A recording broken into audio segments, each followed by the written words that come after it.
Hammaga salom do'stlar. Bugun Garden House asoschisi Begzod aka bilan suhbatlashamiz. Juda ham ko'plab savollar to'planib qolgan obunachilarimiz tomonidan. Aynan shu savollarni hozir Begzod akaga yo'llaymiz.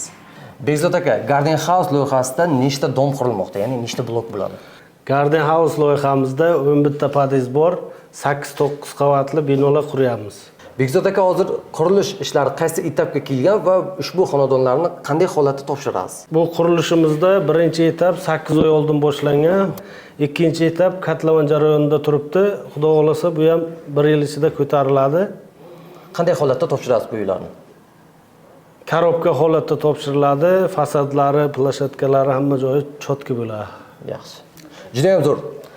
Ushbu qurilishimizda liftlar qanaqa bo'ladi? Qaysi firmadan liftlar qo'yiladi va fasad qismi nima bo'ladi buni? Liftlarga keladigan bo'lsak, eng so'nggi model qo'yiladi, generatorlar qo'yiladi, tomni quyosh panellari qo'yiladi. Mabodo svet o'chib qolsa, qavatigacha yetib boriladi liftda. Odamlar qiynalmasligi uchun eng so'nggi modellardan qo'yiladi. Fasadlarimiz kafel bo'ladi. Begzod aka, hali Samarqand shahrida hech qaysi bir quruvchi bermagan bir taklifni berdingiz. Ya'ni uyni foizsiz 84 oyga muddatli to'lov evaziga berdingiz. Nima sababdan aynan 84 oy qilib berdingiz?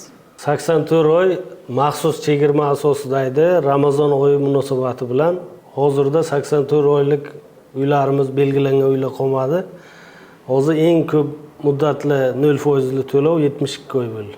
Ya'ni 72 oyga foizsiz.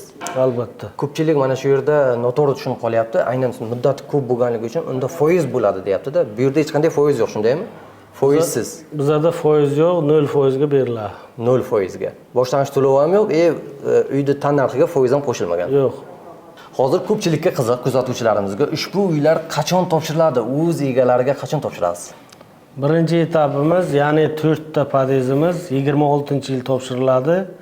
Keyingi etapimiz 2027-yilda topshiriladi. Eng oxirgi etapimiz 2027-yil topshiriladi, shundaymi? Shunday. Mana shunaqa gaplar do'stlar. Agar sizda yana savol tug'ilgan bo'lsa, bemalol video izohlarida savolni yozib qoldirsangizlar bo'ladi.